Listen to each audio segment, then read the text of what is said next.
Hello everyone, and welcome back to your daily government and financial news update.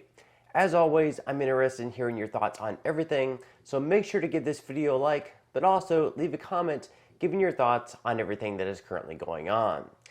Okay, so President Joe Biden tested positive for COVID-19 yesterday, which really isn't too shocking, even though he's had the Pfizer vaccine plus 2 booster shots. Last week, my wife and I both also ended up getting COVID as well, so it seems like whatever new strand is out there is really transmissible, and eventually everyone, vaccine or not, quadruple boosted or not, will end up getting it. Thankfully though, the symptoms so far are pretty mild. Kareem, you said that he was feeling fine yesterday during his speech, but that he started to feel tired later on in the evening. I just want to clarify, can you say exactly when he started feeling mild symptoms? I cannot say exactly when that occurred. I could say that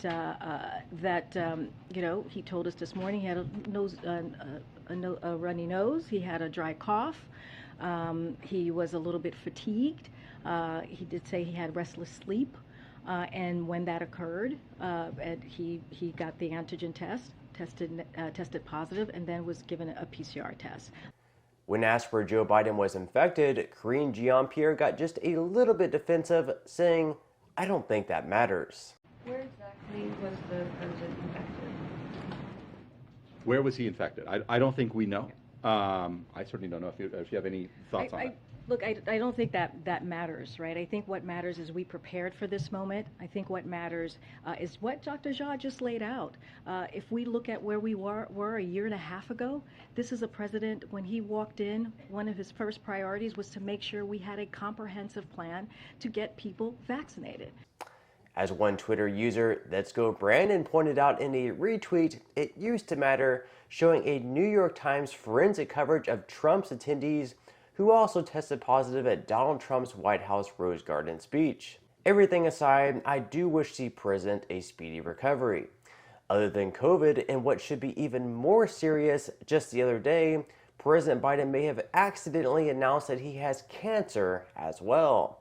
While giving his speech on climate change, he said, quote, "That's why I and so damn many other people I grew up with have cancer." My mother drove us, and rather than us be able to walk. And guess what? The first frost, you know what was happening? You had to put on your windshield wipers to get literally the oil slick off the window. That's why I and so damn many other people I grew up have cancer.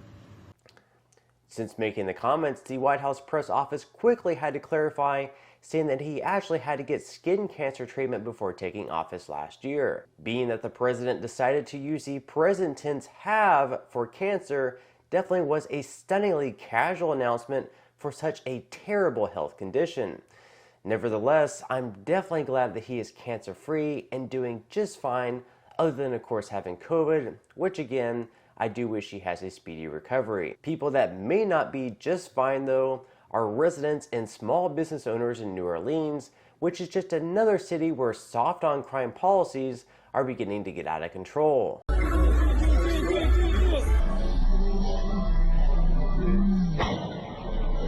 That shooting you just watched, well, it happened just here on St. Louis Street.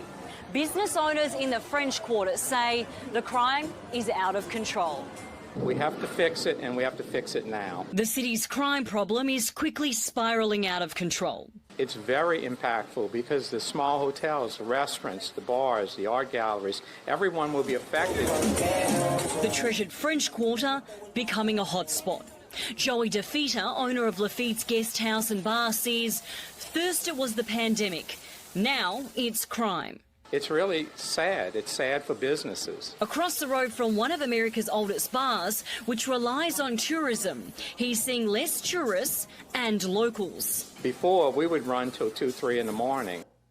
Other than New Orleans, Portland, Oregon residents are also getting fed up with the homelessness and crime, which is really something that's been an issue over the past several years there. During the 2020 Summer of Love, protesters took over an entire block, establishing their own autonomous zone. For years, these neighbors have been watching the city's homeless crisis spread across parts of southeast Portland.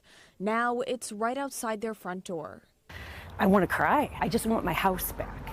Christina Hartnett lives on 80th and Powell, where a majority of the campers stay. My lawn is now becoming a public bathroom. She fears leaving her house just to go to work. And it is scary when you have grown men meth raging in your driveway. The last thing I feel safe doing is going out and saying, hey, can you please move so I can go to work? Calling the police in city is an everyday chore with little reward.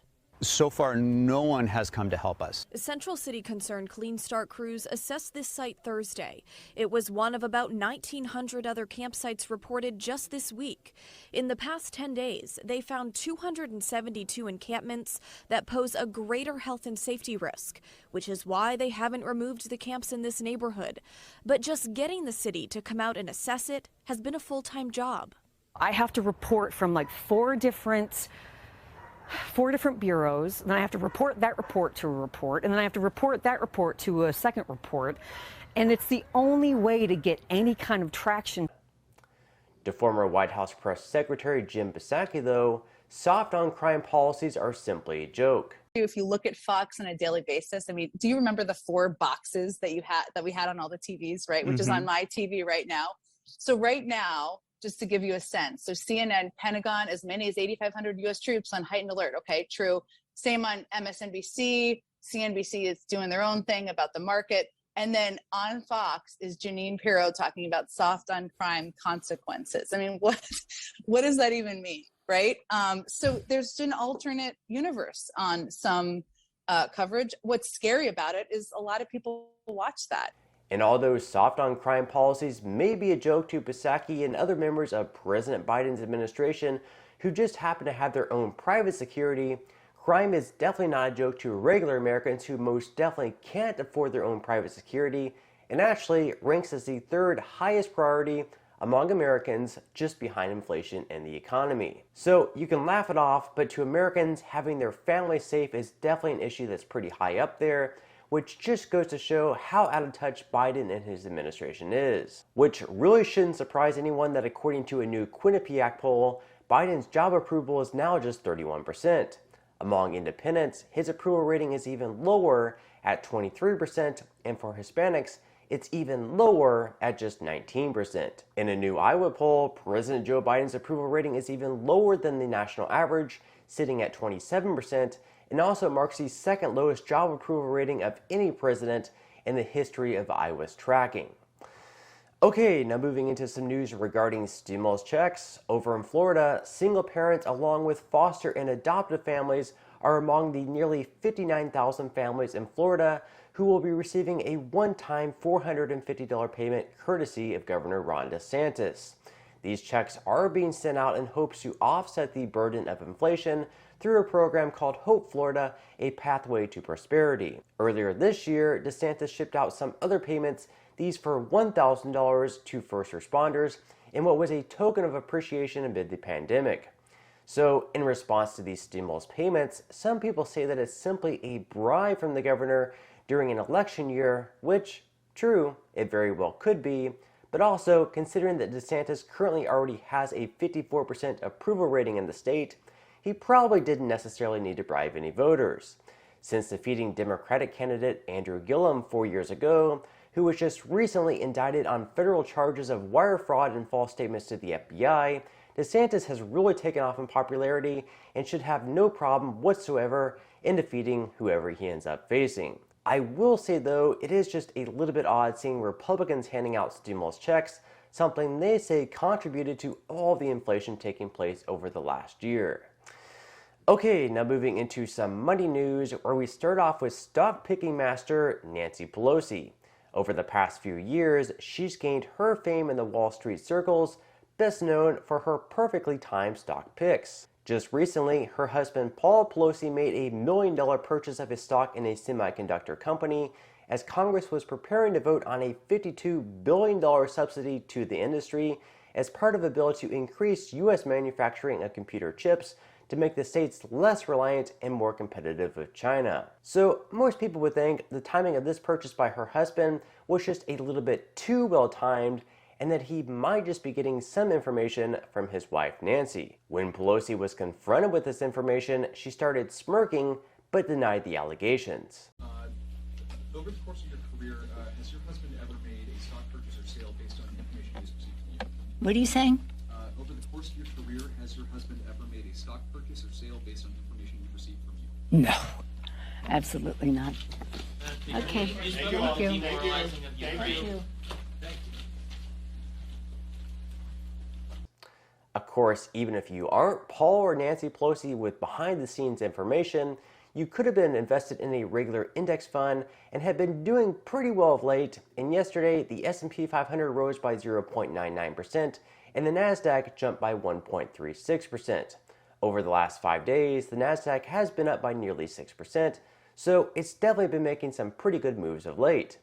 Futures for today so far are in the red though, with Dow futures down 0.06%, S&P 500 futures down 0.30%, and NASDAQ futures down 0.57%. Bitcoin, where it was recently disclosed that Tesla sold about 75% of its holdings during the second quarter, is currently sitting in the mid-23,000s, where investors hope that it will continue to trend upwards.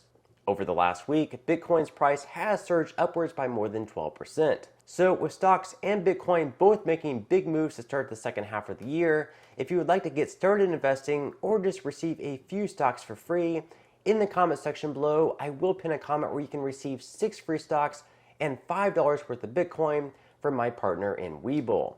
Additionally, I'll leave another link where you can receive yet another stock for free from my partner in Robinhood.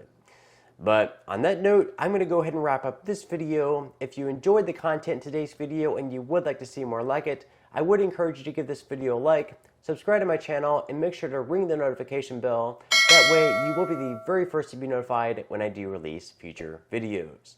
And until next time, I hope you have a wonderful day ahead, and I'll see you in the next video.